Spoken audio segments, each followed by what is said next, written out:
Bom, agora que você já conheceu um pouco sobre simetrias, né? Acabou de ver a simetria axial, que nada mais é que a simetria de reflexão, né? A simetria de espelhos.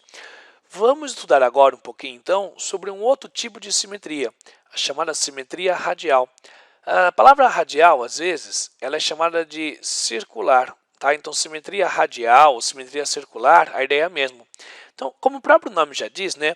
A ideia da simetria circular é uma simetria causada pela rotação de uma figura, de uma imagem. Então, a ideia é que após uma rotação de um certo ângulo, se você girar um certo ângulo, essa imagem uma hora vai sobrepor ela mesma. Bom, quando eu falo assim, você deve imaginar. Bom, pensando nesse caso, então, todas as figuras têm essa simetria, porque todas elas, se eu giro 360 graus, cai em cima sobre ela mesma.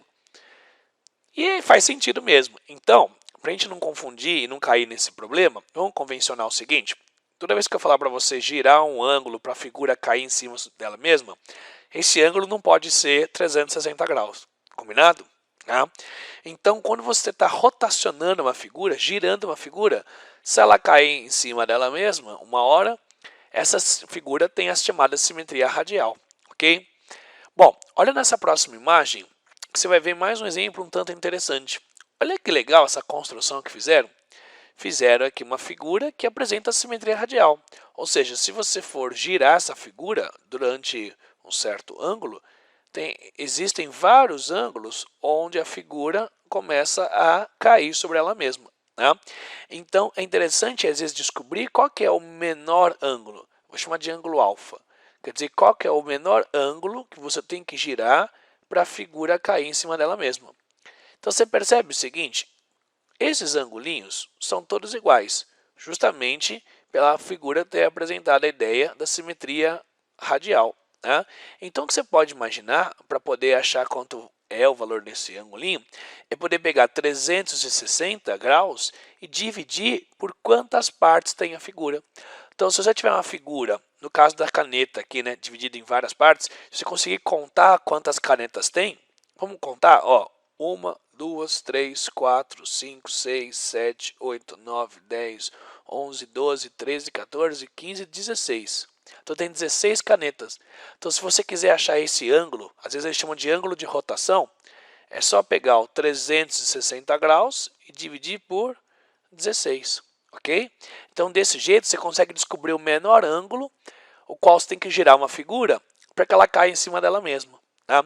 Então você percebe que essa ideia, na verdade na geometria, está muito associada a um tipo de polígono, chamados polígonos regulares. Quer ver?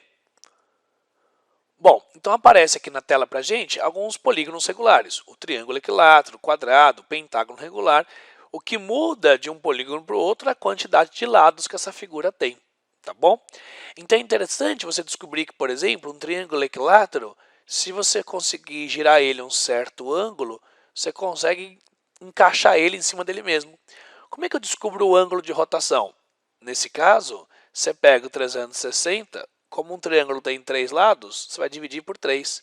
Vai dar 120 graus. Ok? Então, se você pegar um triângulo equilátero e girar 120 graus, quer dizer que ele vai cair em cima dele mesmo. Né? Se for um quadrado, bom, qual que é o ângulo que eu tenho que girar um quadrado para que ele caia em cima dele mesmo? Então, o menor ângulo, você pega 360 e divide por 4, porque um quadrado tem 4 lados, dá 90 graus. Então, você percebe que dá para você achar o ângulo de rotação de cada figura dessa? É só pegar 360 e dividir por quantos lados tem a figura. Tá joia? Vamos fechar a aula com o exercício, então? Dá uma olhadinha aí, ó.